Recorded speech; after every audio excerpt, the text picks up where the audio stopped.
నమస్తే, welcome to తొలి వెలుగు. నేను విజయ్. కూకట్పల్లిలోని నిజాంపేట్ రోడ్లో నిజాంపేట్ ఈ జంక్షన్ ఏదైతే ఉందో చాలా తక్కువ దూరంలో హోలిస్టిక్ హాస్పిటల్కి జస్ట్ ఒక 100 మీటర్ల దూరం కూడా ఉండదు. ఈ పరిసర ప్రాంతంలో గవర్నమెంట్కు సంబంధించినటువంటి జిహెచ్ఎంసి పార్క్ ఒకటి ఉంది.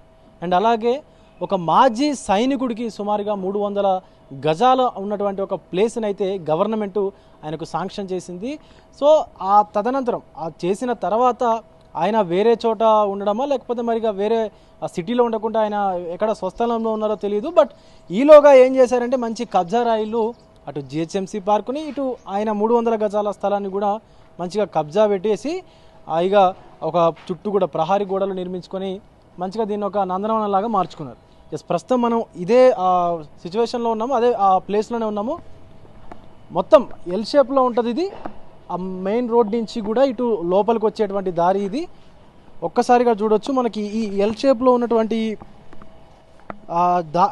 ప్లేస్ ఏదైతే ఉందో ఇది సుమారుగా మొత్తం కూడా 300 గజాలే అని చెప్పేసి ఆయన మాజీ సైనికుడు ఫిర్యాదు చేసిన తదనంతరం జిహెచ్ఎంసి అలాగే ఇటు హైడ్రా కమిషనర్ ఏవి రంగనాథ్ గారు కూడా అందరూ హైడ్రా సిబ్బంది కలిసి కూడా మనకి ఇక్కడ సంయుక్తంగా ఒక సర్వేని అయితే నిర్వహించారు. ఆ సర్వేలో తేలింది ఏంటంటే 300 గజాలు కాదు, మొత్తం కూడా 1253 గజాలు అని చెప్పేసి అయితే తేలింది. ప్రస్తుతం మనకు ఇటు ఈ ఎల్ షేప్లో ఉందన్నమాట. మొత్తం అటు మెయిన్ రోడ్ ఆ టిప్పర్ పెట్టిన దగ్గర నుంచి లోపలికి వస్తుంది. ఇటు రైట్ సైడ్ ఒకటి ఉంది. మనం చూడొచ్చు ఇటు ఈ రైట్ సైడ్ కూడా ఆ వాటర్ ట్యాంక్ అది కనిపిస్తుంది కదా, అటు వాటర్ ట్యాంక్ దగ్గర అక్కడి వరకు కూడా ఉంది. మొత్తం కూడా చుట్టూ ప్రహారీ నిర్మించుకొని లోపల అసలు ఏముందనేది కూడా తెలియనట్టుగా, మొత్తం ఏం జరుగుతుందో కూడా తెలియకుండా కబ్జా చేసినటువంటి పరిస్థితి అయితే కనిపిస్తూ ఉంది. హాయిగా మంచిగా చుట్టూ కూడా దీంట్లో అన్ని మొక్కలు, ఇదిగో ఇది దానిమ్మ మొక్కలు, మామిడి చెట్లు, సపోటా చెట్లు, ఇవన్నీ కూడా పండ్ల మొక్కలు, కూరగాయల మొక్కలు అవన్నీ వేసుకొని మంచిగా ఇది చేస్తూ ఉన్నారన్నమాట. సో గతంలో కూడా మనం కొద్ది రోజుల క్రితమే చూసినాము, జూబ్లీ హిల్స్లో కూడా పోలీస్ స్టేషన్ వెనకాలనే మనకు మంచిగా జిహెచ్ఎంసి పార్కుని కబ్జా చేసుకొని హాయిగా మంచిగా దాంట్లో ఆర్గానిక్ కూరగాయలు పండించుకుంటూ తిన్నటువంటి పరిస్థితి అయితే కనిపించింది. సో ఇది ఇలాగే కొనసాగితే రాను రాను ఈ ప్రభుత్వ భూములు ఎక్కడున్నా కూడా అసలు కనిపించకుండా పోయేటువంటి పరిస్థితి అయితే కనిపిస్తూ ఉంది. ఒకసారి చూడొచ్చు మనం ఆ ఎగ్జవేటర్తో జేసీబీ వాహనంతో ఇక్కడ ఉన్నటువంటి ఆ ప్రహారీ గోడను కూడా మొత్తం నేలమట్టం అయితే చేశారు. ఇటు చూసుకోవచ్చు మనం రైట్ సైడ్లో చూసుకున్నట్లయితే అక్కడి నుంచి మెయిన్ ఆ రోడ్ నుంచి కూడా అపార్ట్మెంట్స్కు సంబంధించిన వాళ్ళు మొత్తం కూడా కబ్జా చేసేసి దాన్ని ఒక గోడని నిర్మించేసి ఇది ఈ నిజాంపేట్కు సంబంధించినటువంటి పార్క్ ఏదైతే ఉందో వాకర్స్కు సంబంధించినటువంటి సిట్టింగ్ పార్క్, వాకింగ్ చేసుకోవడానికి పార్క్ అని కూడా చెప్తా ఉన్నారు స్థానికులు కూడా.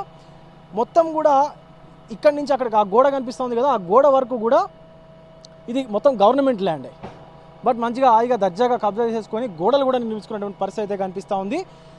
ఆ మాజీ సైనికుడు కనుక కంప్లైంట్ ఇవ్వకపోతే అసలు దీన్ని ఎవరు కూడా గుర్తించేటువంటి పరిస్థితి కూడా లేదు. ఎందుకంటే లోపలికి ఎవరు వచ్చి చూసేటువంటి సిచ్యువేషన్ లేదు.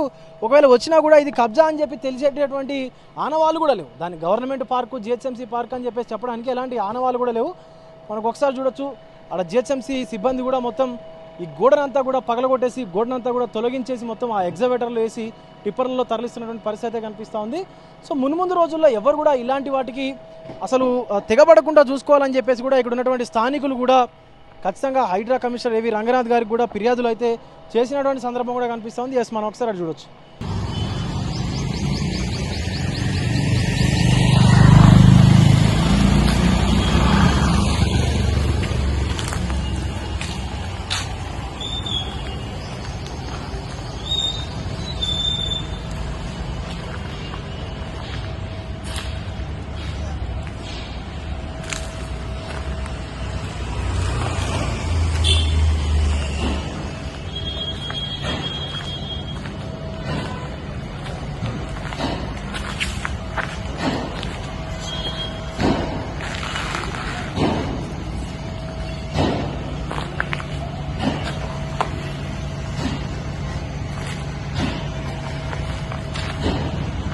ఇక్కడికి ఏవి రంగనాథ్తో పాటు అలాగే హైడ్రా సిబ్బంది కూడా వచ్చేసి జిహెచ్ఎంసీ సిబ్బంది ఇలా ఇద్దరు కూడా సంయుక్తంగా ఇక్కడ ఒక సర్వేను నిర్వహించి మొత్తం ఎంత ఉందని చెప్పేసి కొలతలు తీస్తే సుమారుగా అది 1253 గజాలు అన్నట్టుగా తేలింది.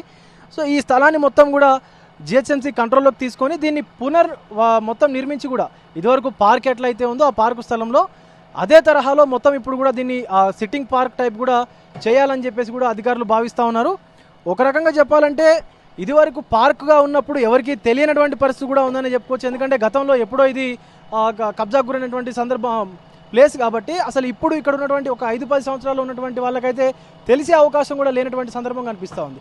ఎందుకంటే గతంలో ఉన్నటువంటి వాళ్ళు ఈ దగ్గర ఆ ఇల్లు కట్టుకున్నటువంటి పరిసర ఎవరైతే ఉన్నారో మొత్తం ఆ రోడ్ క్లోజ్ ఉంది కాబట్టి ఎల్ షేప్లో ఉండడం వల్ల అసలు లోపలికి వచ్చి చూసేంత వరకు కూడా ఇంత ప్లేస్ ఇక్కడ ఉందన్నట్టు కూడా ఎవరికి తెలియనటువంటి సందర్భం కూడా ఉంది. సో ఖచ్చితంగా అటు జిహెచ్ఎంసీ అధికారులు కానీ ఇటు హైడ్రా అధికారులు కానీ సిటీలో ఎక్కడ గవర్నమెంట్ భూమి ఉన్నా ఎక్కడ జిహెచ్ఎంసీకి సంబంధించినటువంటి భూములు ఉన్నా ప్లేసులు ఉన్నా కూడా ఖచ్చితంగా వాటిని పరిరక్షించాలి. ఎందుకంటే రానున్న రోజుల్లో అసలు పిల్లలు ఆడుకోవడానికి కానీ ఇటు వృద్ధులు వాకింగ్ చేయడానికి కానీ కూర్చోవడానికి కానీ అసలు సేద తీరడానికి కానీ ఆహ్లాదకరంగా ఉండడానికి కానీ అసలు ఇక ఏది ఉండనటువంటి పరిస్థితి అయితే ఏర్పడుతూ ఉంది. ఎందుకంటే కబ్జా రాయిలు అంతగానో రెచ్చిపోతూ ఉన్నారు.